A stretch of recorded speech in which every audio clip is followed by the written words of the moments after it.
महात्मा गांधी राष्ट्रीय ग्रामीण रोजगार गारंटी अधिनियम मनरेगा देश में जब यह लागू हुआ और मजदूर तक जब पहुंचा तो मजदूर में एक खुशहाली आया और उस खुशहाली का देन था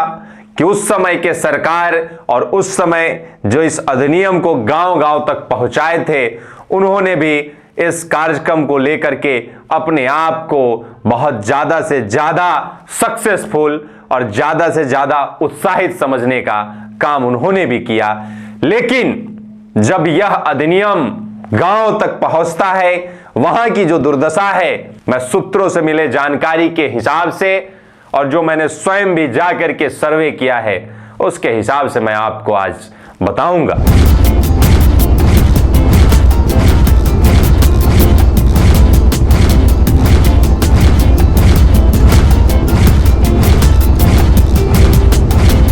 नमस्कार, आप देख रहे हैं MMVS न्यूज। मैं सुगंध कुमार। आज हम बात करेंगे मनरेगा के अंतर्गत जो गांव में रहने वाले जो मजदूर हैं और मनरेगा अधिनियम के अंतर्गत जिनको जॉब कार्ड जिनका बन चुका है उनको कितना लाभ मिल रहा है, क्या वास्तव में जो काम कर रहा है उसे मजदूरी मिल पा रहा है, क्या वास्तव में जिसको काम नहीं मिल पा रहा है उसको बेरोजगारी भत्ता मिल पा रहा है। आज हम इस पे बात करेंगे। मैं आपको बताना चाहता हूं कि मनरेगा अधिनियम के अंतर्गत गांव में रहने वाले मजदूर को काम नहीं मिल पा रहा है और काम नहीं मिलने के बावजूद भी उनको उनके खाते तक बेरोजगारी भत्ता जा रहा है, लेकिन बेरोजगारी भत्ता में से उनसे पैसा वापस ले लिया जाता है। आप भी जानते हैं, लेकिन आप लोग इस आवाज को दबा रखे हैं। मैं आपसे निवेदन करता हूं कि आप शुरू में ही इस वीडियो को पूरा सुनिए और समझिए और सभी साथियों के पास भेजने का काम करिए ताकि सरकार का ध्यान गांव तक जा सके, क्योंकि जो पैसा मनरेगा अधिनियम या किसी भी सरकारी योजना के लिए आता है वो आपका पैसा है, वो आपका पैसा है, वो हमारा पैसा है। तो मनरेगा अधिनियम के अंतर्गत जो मजदूर को काम नहीं मिलता है वैसे सारे मजदूर को बेरोजगारी भत्ता मिलता है और वो बेरोजगारी भत्ता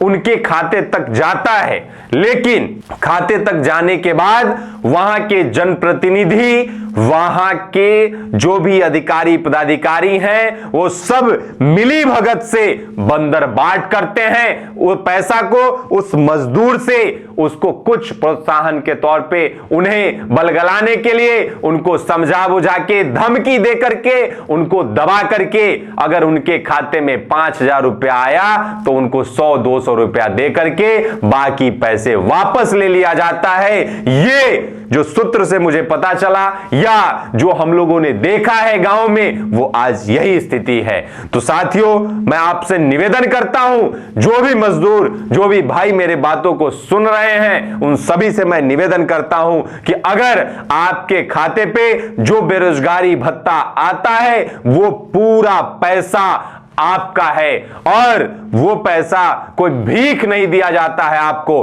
आपका उस पैसे पे अधिकार होता है। सरकार या जो भी जनप्रतिनिधि ये कहता है कि मैं दिलवा रहा हूं, कोई भी अधिकारी ये कहता है कि वो दिलवा रहा है, ऐसी कोई बात नहीं है। वो आपका पैसा है, वो आपका अधिकार है और वो उसमें से किसी तरह का कोई भी व्यक्ति अगर वो पैसा मांगता है, रिटर्न करने की बात करता है, तो आप अपने यहां के अधिकारी के पास जाकर के कंप्लेन करने का काम करें। जो भी मनरेगा से अंतर्गत मैंने पूर्व वीडियो में बताया भी है कि पंचायत से लेकर के देश तक कौन सक्षम अधिकारी हैं, तो उनके पास जाकर के आप कंप्लेन करने का काम करें। मैं पुनः आपसे निवेदन करता हूं कि आप जब तक जागेंगे नहीं, जब तक आप अपने अधिकार के लिए लड़ाई नहीं लड़ेंगे, जब तक आप अपने अधिकार को मांगेंगे नहीं, तब तक कुछ भ्रष्ट लोग कुछ भ्रष्ट ऐसे अधिकारी, पदाधिकारी, जनप्रतिनिधि हैं जो आपका शोषण करते रहेंगे। इसलिए आप अपने अधिकार को मांगिए और आपके खाते में जो भी पैसा आता है बेरोजगारी भत्ता के रूप में, वो पैसा आपका है। तो आप अपने पैसे को कदापि वापस ना करें। आपके अधिकार के लिए मैं लगातार लड़ाई लड़ रहा हूं। मेरे लड़ाई में सहयोग करने का एकमात्र आपके पास साधन है जो आप कर सकते हैं कि इस वीडियो को ज्यादा से ज्यादा लोगों तक आप भेजिए और उनको भी बोलिए कि वो मेरे वीडियो को लाइक करें और इस चैनल को सब्सक्राइब कर लें, ताकि इस तरह के बहुत सारी जानकारी को लेकर के हम आपके पास आएंगे। नमस्कार।